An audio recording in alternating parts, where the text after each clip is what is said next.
Inclus dans cette affaire et cette mise en retrait Grégory Schneider, il y a le cas de Florence Ardouin.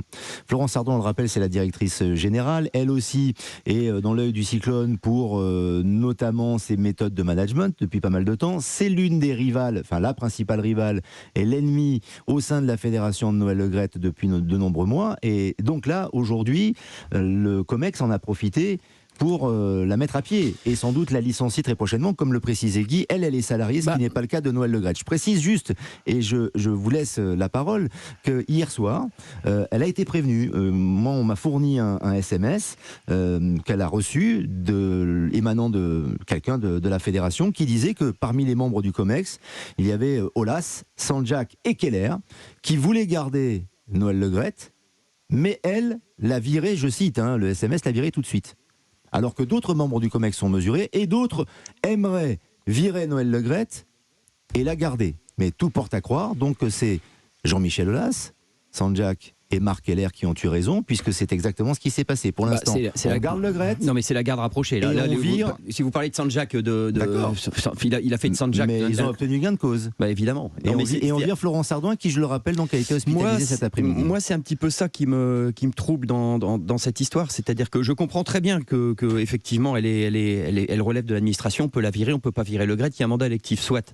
Mais qu'ils aient profité du COMEX où Le Graët était quand même sur le grill, puisqu'il y avait quand même trois choses à l'ordre du jour. Il y avait l'histoire de Zidane, il y avait la prolongation du contrat de Deschamps, et il y avait l'histoire de l'interview. Messieurs, carton rouge à Clermont.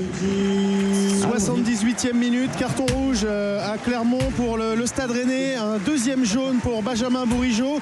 Alors c'est un petit peu sévère, c'est en passant le ballon, il est tombé et il a fauché la jambe de Johan Magnin. Mais en tout cas, monsieur Turpin a mis la main à la poche. Et deuxième carton jaune. On est à la 78e minute. Le Stade Rennais va donc terminer cette rencontre à 10 contre 11. Grégory Schneider. On termine, allez-y Grégory. Non, voilà, mais donc en fait, voilà, c'était un COMEX qui était quand même sur le cas Le Graët. Il y avait trois choses. Sur trois choses. Voilà. Il y a un COMEX. Merci. Il y avait un COMEX. Donc il y a un ordre du jour. Il y a toujours un ordre du jour. Donc on s'écarte pas de l'ordre du jour. Donc il y avait trois choses. Il y avait l'histoire de Zidane. Il y avait l'histoire de Deschamps avec son contrat, parce qu'ils l'ont avalisé. L'idée c'est est-ce qu'il faut l'avaliser ou pas. Et donc ils l'ont avalisé. Parce qu'eux voulaient que 2 ans. Parce qu'eux voulaient que 2 ans. Mais en tout cas, voilà. Et ils n'ont pas été consultés avant, alors qu'ils auraient dû, puisque la limite est de 300 000 ou au-dessus de 300 000, tu dois quand même. Et là, les sommes Deschamps tournent autour de 3 millions d'euros par an à peu près. Et 3, il y avait cette histoire avec Sonia Swede. Et moi, ce qui m'étonne, c'est qu'ils en aient profité pour virer Ardouin hors ordre du jour, si vous voulez. Voilà. C'est-à-dire que en fait la grande c'était pas l'AG. Non, c'est-à-dire ils auraient pu la virer demain, ils auraient pu la virer vendredi, ils ont essayé d'ailleurs, ils auraient pu mais là ils ont profité en fait d'un COMEX. Pour l'instant, elle est mise à pied à titre conservatoire. Ouais, mais enfin on a compris ce que ça voulait dire. Ouais, mais enfin dans toutes les boîtes du monde, on a compris ce que ça voulait dire. Donc moi ce qui m'étonne, c'est qu'ils ont quand même alors qu'on était sur le cas Le Graët. Ouais.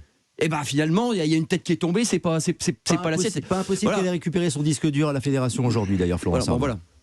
Marc Libra, votre réaction, et après on va terminer les matchs des rencontres qui ont démarré à 19h. Sur Laurence Ardouin. Sur Florence Ardouin notamment, et sur la situation et peut-être le scénario qui est en train de s'écrire, parce que c'est de cela dont il s'agit. Oui, mais le scénario, comme je vous disais, c'est un petit arrangement. Ils se sont rencontrés ce matin et puis ils ont géré tranquillement. Il y avait des choses qui étaient beaucoup plus importantes et on est passé à autre chose. Donc moi, je reste persuadé que quand on laisse quelqu'un qui est quand même au sommet de la pyramide, qui est toujours en place, je comprends bien qu'on ne peut pas le licencier, mais on aurait pu prendre des sanctions un petit peu plus importantes. Mais prendre des sanctions un petit peu plus importantes, c'est aussi fragiliser leur poste à eux-mêmes.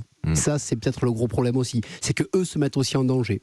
Parce que dans ces cas-là, si on remet en cause de la tête, peut-être qu'il y a des choses qui vont sortir et que peut-être ils peuvent perdre leur poste. Ils se tiennent tous, de toute façon ils se tiennent tous. Mais c'est ça le problème, c'est qu'ils sont tous ensemble. Et c'est pour ça qu'il y a eu ce petit arrangement entre amis. C'est pour ça. En tout cas, une grande famille. Ce que l'on peut dire ce soir, exactement. Ça la restera grande une grande famille parce que français. la communication a été catastrophique. Quand le président Aulas dit ah non, il sort, il est malheureux. À un moment donné, il faut arrêter de dire ça. Parce qu'il y a des suspicions, il y a des choses, mais à un moment donné, il y a des choses qu'il ne faut pas dire. Y compris, alors, pour aller toujours dans son sens, que Borghini qui dit ouais, on a réglé ça comme une affaire de famille. Ouais. Bon, t'as quand même quelqu'un qui est à l'hôpital derrière, t'as quand même et puis la famille, il faut voir, il y a comme il y a question de harcèlement, il y a question de choses un peu lourdes quand même. et 2 millions d'euros qui sont quand même avalisés sans que le COMEX y mette son nez.